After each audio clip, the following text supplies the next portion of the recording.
పూర్వం కన్యాకుబ్జంలో సత్యనిష్ఠుడు అనే ఒక బ్రాహ్మణుడు నివసిస్తూ ఉండేవాడు. ఆయన మహాపండితుడు, ఎప్పుడూ కూడా అసత్యం ఆడనివాడు. ఎలాంటి కష్ట నష్టాలు ఎదురైనా ఆయన సత్యానికే కట్టుబడి ఉండేవాడు. ఉన్న దాంట్లోనే ఇతరులకు సాయపడుతూ సంతృప్తికరమైన జీవితాన్ని కొనసాగిస్తూ ఉండేవాడు. భగవంతుడి ఆరాధన, ధర్మకార్యాల గురించి తప్ప మరి దేని గురించి ఆయన ఆలోచన చేయడు. పరమ నియమ నిష్టలతో మసులుకుంటూ ఉండే ఆయన అంటే ఆ ఊళ్ళోని వాళ్ళందరికీ ఎంతో గౌరవం. అలాంటి సత్యనిష్ఠుడికి అజామీలుడు అనే ఒక కుమారుడు కలుగుతాడు. చిన్నప్పటి నుంచి కూడా ఏది మంచి ఏది చెడు అనే విషయాలను చెబుతూనే పెంచుతాడు. తన కుమారుడు నలుగురికి మంచి చెప్పే స్థాయికి ఎదగాలని ఆయన కోరుకుంటాడు.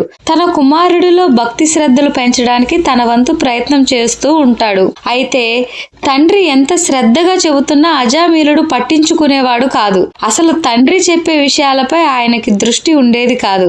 అయినా చిన్నతనం, నెమ్మదిగా అతనే దారికొస్తాడు అని సత్యనిష్ఠుడు అనుకుంటూ ఉంటాడు. కానీ వయసుతో పాటు అజామీలుడిలో మొండితనం పెరుగుతూ పోతుంటుంది.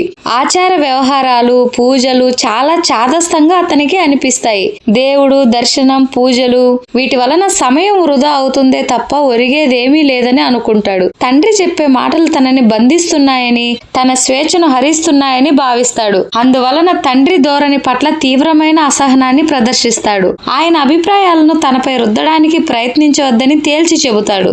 అజామీలుడు ధర్మం తప్పి నడుచుకోవడం, ఎప్పుడైనా మందలించడానికి ప్రయత్నిస్తే అసత్యాలాడటం తండ్రికి ఎంతో బాధను కలిగిస్తుంది. ఒక్కగానొక్క కొడుకు అలా తయారు కావడం ఆయనకి ఆందోళన కలిగిస్తుంది. అలాంటి పరిస్థితుల్లో ఊరికి దూరంగా జీవించే ఒక దాసితో అజామీలుడు ప్రేమలో పడతాడు. అనునిత్యం ఆ అమ్మాయితోనే తిరుగుతూ ఉంటాడు. సత్యనిష్ఠుడి కుమారుడు ఇలా తిరుగుతున్నాడంటూ అందరూ గుసగుసలాడుకుంటూ ఉంటారు. ఈ విషయం తెలిసి సత్యనిష్ఠుడు తన కుమారుడిని మందలిస్తాడు. తండ్రి మాటలను అజామీలుడు ఎదిరిస్తాడు. ఎవరేమనుకున్నా తాను ఆ అమ్మాయితోనే ఉంటానని తేల్చి చెబుతాడు. దాంతో ఆగ్రహించిన తండ్రి అలా అయితే ఇకపై తన ఇంటికి రావద్దని చెప్పి పంపించేస్తాడు. అజామీలుడు ఇంట్లో నుంచి వెళ్లిపోయి ఆ దాసి ఇంట్లో ఉంటూ ఉంటాడు. అప్పటికే ఆమెకి ఒక కూతురు ఉంటుంది. అజామీలుడు ఆ ఇద్దరితో కలిసి ఉంటూ ఆ గూడెంలోని వాళ్ళతో కలిసి పనికి వెళ్తూ ఉంటాడు.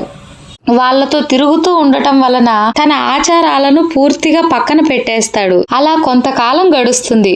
ఒక రోజున తాటి చెట్టు పైనుండి పడి ఆ దాసి మరణిస్తుంది. అజామీలుడు చాలా బాధపడతాడు. వావి వరుసలు మర్చిపోయి ఆ దాసి కూతురును వివాహం చేసుకుంటాడు. ఆ ఇద్దరికి కొంతమంది సంతానం కలుగుతారు.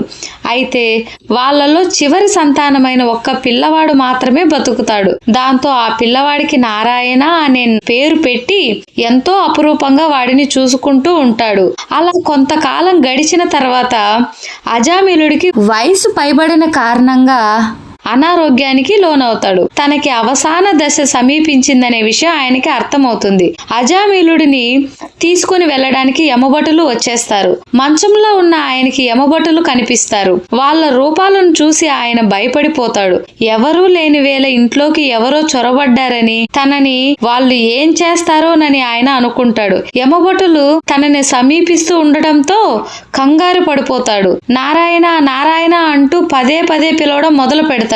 ఆయన అలా ఆగకుండా నారాయణ నారాయణ అని పిలుస్తూ ఉండటంతో యమభటులు ఆగిపోతారు. అజామీలుడు కుమారుడు అక్కడ లేకపోవడం వలన ఎంతగా పిలిచినా రాడు. అలా పిలుస్తూనే అజామీలుడు తన ప్రాణాలను వదిలేస్తాడు. ఆ మరుక్షణమే దివ్య విమానంలో విష్ణుదూతలు అక్కడికి చేరుకుంటారు. వాళ్ళను చూసి యమభటులు ఆశ్చర్యపోతారు.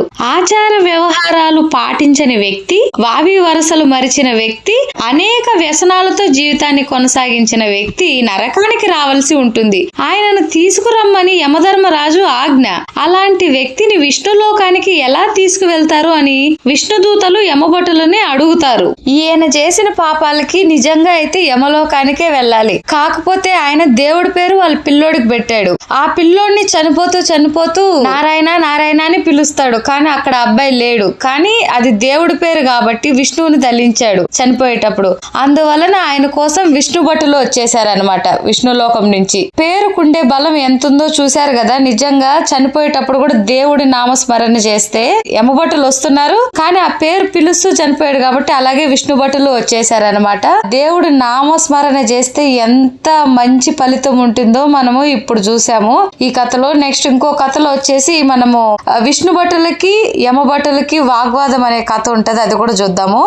అందుకే ముందు పెద్దవాళ్ళందరూ కూడా పిల్లలకి మంచి పేర్లు పెట్టేవాళ్ళు. అంటే పద్మావతి, లక్ష్మీదేవి, దుర్గా, విశాలాక్షి, కామాక్షి అట్లా అమ్మవారి పేర్లు అమ్మాయిలకు పెట్టేవాళ్ళు. అబ్బాయిలకైతే శ్రీరామ్, కృష్ణ, శివ, వెంకటేశ్వర, శ్రీనివాసులు, ఆంజనేయ పేర్లు పెట్టేవాళ్ళు అబ్బాయిలకైతే.